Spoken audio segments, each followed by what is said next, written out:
Syukur lagi kepada Tuhan. 10 hari sudah bulan Juli ini kita jalani. Dan jumpa kita kembali pada Rehat edisi Jumat 10 Juli 2020. Masih sambungan dari bacaan kita kemarin, yaitu kitab Keluaran pasal 3. Kita akan baca ayat 7 sampai 12. Karena itu, marilah kita siapkan hati, kita berdoa. Terpujilah namamu ya Allah, Allah pemilik kehidupan kami. Bahwa atas perkenanmu kami boleh nikmati hari yang Engkau karuniakan ini. Ya Allah Roh Kudus, kiranya Engkau berkenan dalam kami mau bersama memahami apa kehendak Tuhan atas diri kami dalam menjalani kehidupan ini. Karena itu berkenanlah, di dalam nama Yesus Kristus kami berdoa. Amin. Keluaran ayat 7 sampai 12, firman Tuhan.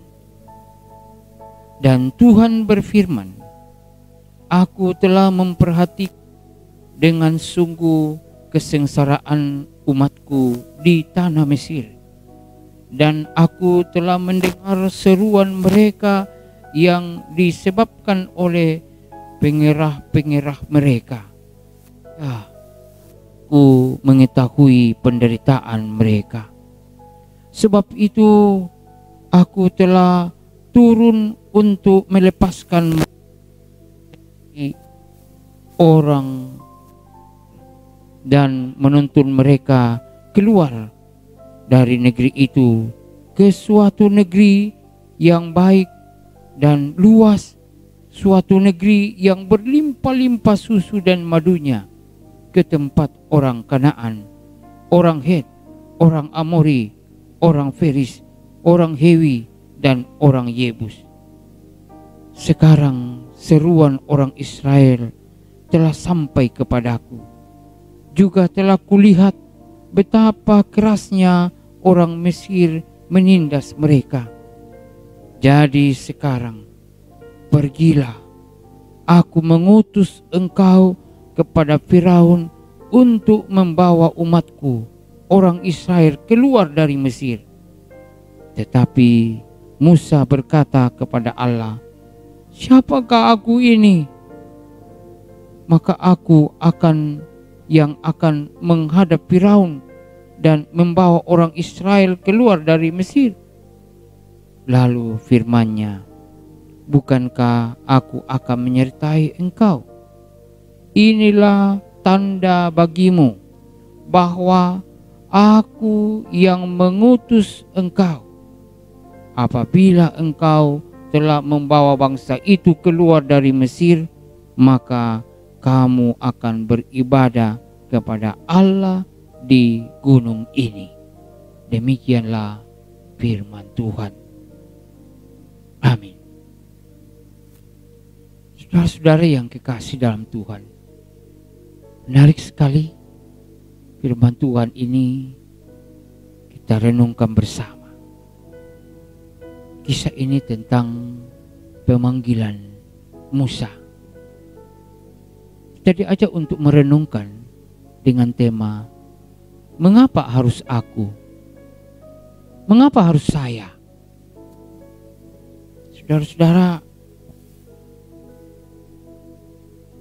kenapa saya yang disuruh? Bukankah masih banyak orang yang mungkin lebih memiliki potensi yang lebih dari saya? Saudara-saudara, ungkapan ini sering kita ucapkan atau diucapkan oleh seseorang ketika tidak disangka-sangka ia diberi tugas.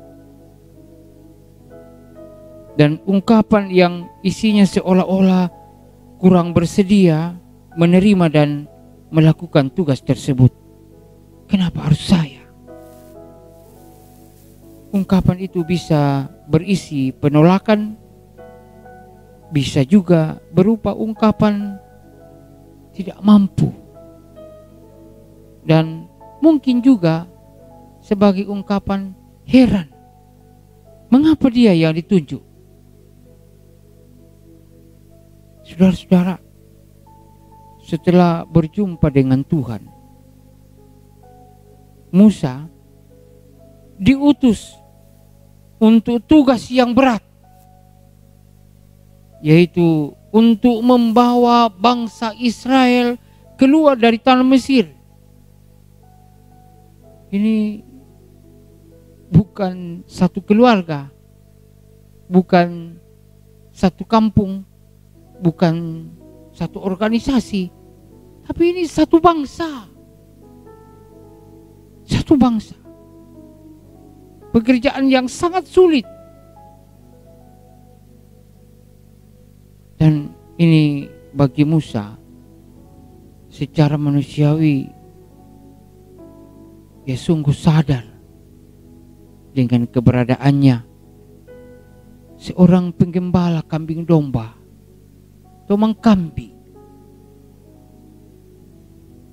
Ya, karena itu dengan sadar ia katakan, siapakah aku ini?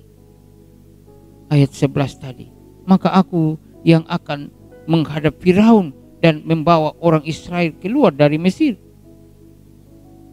Ditambah lagi bahwa sebelum Musa diberi perintah, Tuhan menyampaikan bagaimana pergumulan yang dihadapi oleh bangsa Israel yang menjadi budak di Mesir.